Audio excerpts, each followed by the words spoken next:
Ian brings up a great point. When you're on Facebook, when you're on Twitter, they're choosing what you see to manipulate what you think. So how can we have free speech if these big corporations are only letting us see one thing? Well, you can't. And I'll be the first one to tell you that technology, I don't understand a lot of it, but I want it to be free and to make these decisions elsewhere. But no, the big thing is, and Jonathan Turley has done such a great job to exposing this. The line has to be drawn in, and I bet you there are a lot of libertarians at the beginning of this. I was like, well, these companies are private. They can do what they want. We're not going to close them down. But there is an answer for that. They're not private. And early on, I said, they're nothing but the arm of the government. And that's a big difference. And then all of a sudden, we got the proof of that. But that came out now, not many people are talking about it. But the FBI and the CIA, they work with these companies, like all the social welfare, social companies. Well, that is a big deal, and that could be stopped. That should be a violent act to do that, especially when the government's there. That's why we should have a lot less government.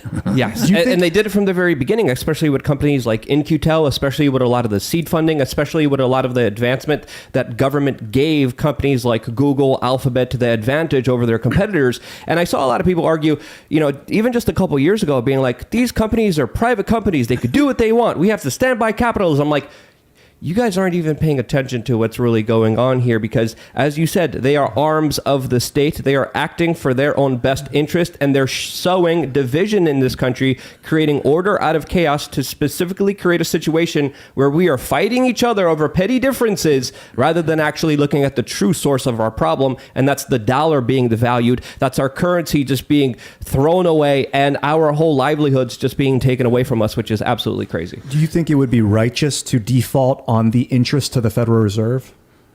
Yeah, I think if I could write a pen and close down the Federal Reserve, I just would, and everybody has to scatter. What would be like the evolution of our monetary system? What's a better system? But I wouldn't do that. I guess I say the most important thing, if you want to act in a somewhat gradual system, because you're not going to do that. You're not going to do it, because if you cut the Fed off, the whole thing crashes and there'll be revolutions and all this.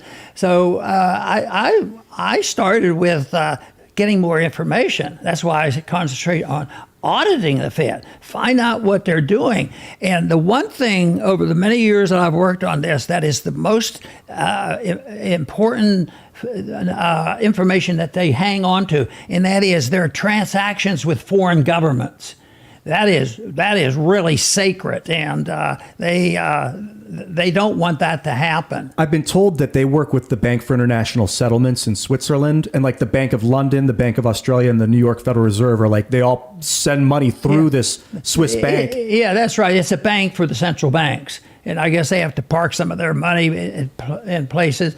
But it's the nature of the monetary system. See, if prior to central banking, which was, the debate started with our revolution with Jefferson and Hamilton. There was they weren't discussing the Bank of International Settlements back then. So it's totally unnecessary in a free market. The most important thing is define the currency by weight or something real, and then prohibiting anybody from disobeying it. And the Constitution is pretty clear on it. And some of the states now are reacting to this. States are coming through and trying to develop their own currency because it's tough for them to say, well, the states can only use, gold and silver as legal tender. Now, my bill in Congress was a little bit more generalized. It said, repeal all the laws, all the monopoly laws that the government has in control, and let the market decide it. But the founders said, no, even the states can't just print up their own money. But I think in a free society, a libertarian society, you could have contract. If you're setting up a bank and you say this is the unit of account, and they say, and you're going to use gold, you have to live up to your contract.